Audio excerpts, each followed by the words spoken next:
अगर तुमने मेरी रोहन वर्सेस प्रखर वाली वीडियो देखी है तो मैंने उसमें एक बात बोली थी कि जिस बंदे ने ऑनलाइन हेट या ऑनलाइन हैरासमेंट, ऑनलाइन बुलिंग या ऐसा कुछ भी झेला है, सिर्फ वही बंदा बता सकता है कि ये चीजें कितनी ज्यादा खतरनाक होती है। और मैंने इस वीडियो में ये बात ही बोली थी कि मैंने एक बड़े ही शॉर्ट टाइम फ्रेम के लिए ऐसा एक सेम इंसिडेंट झेला था जो मैं कभी किसी और वीडियो में बताऊंगा, और वो वीडियो ये है। तो देखो, अगर तुमने मेरी स्टोरी ऑफ माई डिप्रेशन वाली वीडियो देखी होगी तो तुम्हें पता होगा कि मैं कॉलेज में बहुत ज़्यादा परेशान रहता था। बहुत ज़्यादा परेशान, मतलब बहुत ज़्यादा। कुछ चीज़ें मेरे साथ सही नहीं जा रही थी। मुझे ऐसा लगता था कि मैं कॉलेज में क्या कर रहा हूँ, छोड़ दूँ, ये करूँ वो करूँ। तो मैं अगर और डिटेल में जानना है तो तुम मेरी वो वाली वीडियो जाके देख सकते हो। लेकिन फन फैक्ट ये कि उस वीडियो में भी जो मैंने बता रखा है ना, वो मुश्किल से सिर्फ 8 और 10% है जो मेरे साथ एक्चुअली में हुआ था। क्योंकि अगर मैं सच में सब कुछ बताने बैठूं कि क्या हुआ था क्या नहीं हुआ था, तो वो वीडियो छोड़ो, वो पॉडकास्ट बन जाएगा, और पॉडकास्ट भी छोड़ो, वो पॉडकास्ट की सीरीज बन जाएगी।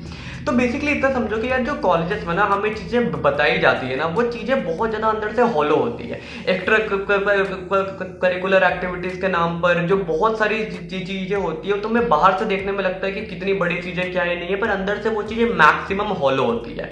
और एक बच्चे को जो काफी छोटे शहर से आ रहा है, या फिर इवन कोई भी बच्चा जो कहीं से भी आ रहा हो, अगर वो थोड़ा सा भी अनअवेयर है, या फिर वो थोड़ा सा भी इंट्रोवर्ट है, या फिर वो थोड़ा सा भी अनकॉन्शियस है चीजों को लेके, तो वो इतना गंदा एक्सप्लॉइट होता है ना कि उसकी कोई हद नहीं है, जो मैं हुआ था। अब जब धीरे धीरे करके मुझे समझ में आने लगा कि मैं कितना परेशान रहता था, और जब एक्चुअली में रियलिटी क्या है, जब मुझे रियलिटी समझ में आने लगी कि कॉलेज में लोगों को कितना ज्यादा काटा जाता है, तो ऑब्वियस ही बात है कि as a responsible senior it was my responsibility कि मेरे जो आगे बैचेस वाले बच्चे आए वो इन चीज़ों को समझे और वो इन चीज़ों से सफ़र ना करें। वो बच्चे कम से कम उस मेंटल स्टेट से ना जाएं जिस मेंटल स्टेट से मैं गया हूँ, कम से कम उनका कॉलेज अच्छा बीते। तो मैंने इसी एम के साथ ना एक बड़ा स्मॉल सा स्टार्टअप स्टार्ट किया, जहाँ पर मेरा मेन एम था to blend skills with spirituality. Because मेरा मानना है कि जो बंदा स्किल्स और स्पिरिचुअलिटी दोनों को मिक्स कर दे उसको कोई तोड़ नहीं सकता है। ठीक है, बहुत बहुत सिंपल सी बात है, ये इंसान की जिंदगी में बेसिक रिक्वायरमेंट्स होती है। तो मैंने उस स्टार्टअप में क्या करा, मैंने एडमिशन से रिलेटेड बच्चों को गाइड्स दिए, मैंने कौन सा कॉलेज कौन सा कोर्स स्टार्ट बहुत हेल्प करी, और प्लस उनको अपने प्रोग्राम्स के थ्रू मेडिटेशन सिखाया एंड थिंग्स लाइक दैट। ठीक है, अब देखो, क्योंकि तुम्हें पता है दिल्ली यूनिवर्सिटी में लाखों बच्चे अप्लाई करते हैं, तो बहुत मुश्किल होता है एक एक बच्चे के मैसेज का रिप्लाई करना। ठीक है, तो मैं क्या करता था, इंस्टाग्राम पर जाया करता था लाइव, और उस टाइम मेरे इंस्टाग्राम के पेज पर अच्छी फॉलोइंग थी, कम से कम 3-4 हज़ार की फॉलोइंग थी। ठीक है, अब मैं इंस्टाग्राम पर लाइव जाया करता था कि वहां पर क्वेरीज सॉल्व हो जाएगी। And I have always been a guy जो हमेशा रॉ रहना प्रेफर करता है। मुझे फालतू की फॉर्मेलिटीज, मुझे फालतू की सुगर कोटिंग अच्छी नहीं लगती, मुझे प्रॉपर रॉ रहना पसंद है। और मुझे ऐसा लगता था कि इंटरनेट पर तुम रॉ रह सकते हो अनटिल दिस इंसिडेंट हैपेंड। अब देखो हुआ क्या कि बच्चे होते ही है ना, एक दो उंगली करने वाले। तो स्ट्रीम हो रही थी मेरी, मैं ऑलमोस्ट हर दिन स्ट्रीम किया करता था। ठीक है, स्ट्रीम हो रही थी, 1-1 घंटे की स्ट्रीम होती थी। मैं बोल रहा हूँ, बच्चे क्वेश्चन पूछ रहे हैं, मैं रिप्लाई कर रहा हूँ। उसके बीच में कुछ ऐसे क्वेश्चन आते थे जो थोड़े अजीब होते थे, जिसको मैं इग्नोर किया करता था। ठीक है, अब स्पीड में चैट्स भागते थे तो मैं बहुत ज्यादा पढ़ भी नहीं पाता था।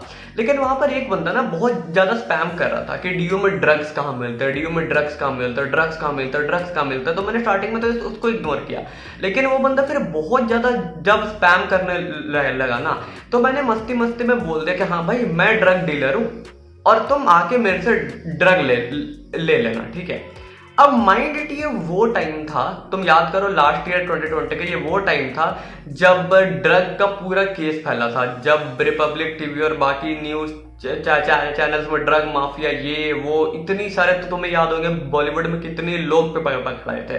तो ड्रग्स की पूरी देश में ड्रग्स हो गया था, और उस टाइम ये कांड हुआ।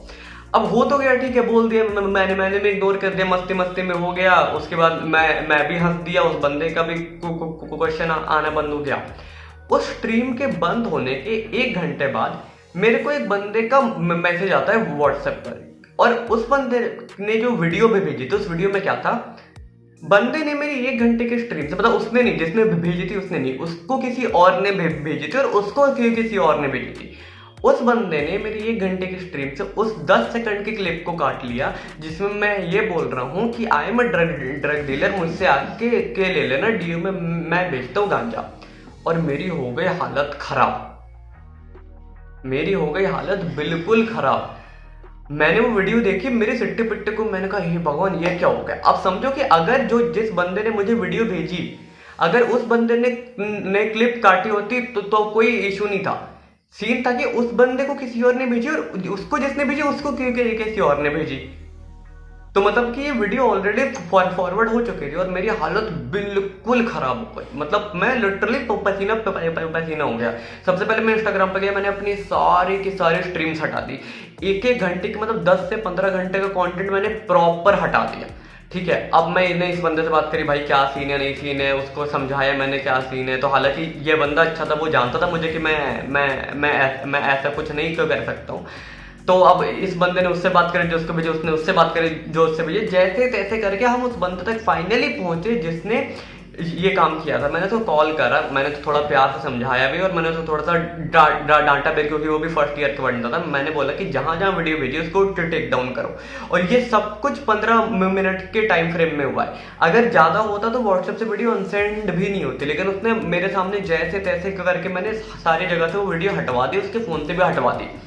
पर उस 15 मिनट में जो मेरी हालत हुई थी ना, आज भी ये याद करता हूँ ना मैं कांप जाता हूँ। मेरे को लगा था बेटा अब तो मैं गया कि अगले दिन सुबह सुबह रिपब्लिक टीवी पर मेरी फोटो आनी ही आनी है। मतलब मेरे को लगा था कि बस अभी 1 घंटे के अंदर अर्नब मेरे घर के बाहर अपनी गाड़ी लेके पहुंचता ही होगा। बिल्कुल 100% मैं श्योर था कि मैं पहुंचूंगा रिपब्लिक में, अब कुछ भी हो जाए। भाई मतलब लिटरली हालत खराब। तुम सोच रहे हो एक क्लिप वायरल हो रही है जहां पर तुम बोल रहे हो कि हाँ मैं ड्रग डीलर हूँ, मैं गांजे वाला हूँ, मेरे से गांजे लेना। और खासकर डीयू में, और खासकर उस टाइम में जब पूरे देश में सेम कंट्रोवर्सी हो रही है। हालत खराब भाई, हालत खराब। फिर तो खैर अब तो शांत हो गया सब पर मैटर। पर उसके बाद से भाई मैं समझ गया, मैंने कान पकड़ लिया कि नहीं, अब इंटरनेट पर थोड़ा अपने आप को फिल्टर करके रहो, रॉ रहो। पर एक फिल्टर लगाना बहुत इंपॉर्टेंट है। दोस्त नहीं है यहाँ पर, हर मेंटेलिटी के साले लोग होते हैं, कुछ भी कर सकते हैं और ये बहुत हार्श बात है। तो भाई देखो, तुम भी हो अगर तो थोड़ा संभल के रहो, क्या स्टेटस डालते हो, क्या बोलते हो। तुमने देखा पे पारस ऑफिशियल MC कोडे लोगों के साथ क्या हो रहा है। तो वही बात है कि थोड़ा सा संभल के बोलो, क्या बोलते हो, क्या तुम बोलते हो, किसके सेंटिमेंट को हर्ट करते हो and everything. So that was the story कि मैं 15 मिनट के लिए कैसे ड्रग डीलर बन गया। Do hit the like button, video को अच्छा लगा तो चैनल को सब्सक्राइब कर लेना, मेरे बाकी वीडियो देख लेना, कुछ analytical and spiritual videos. That is from my side for this video. में मेरे को बोलते ना वो सीन याद आ रहा है तो वैसा हो रहा है। That is it from my side for this video. Also in my next one. Thank you and bye.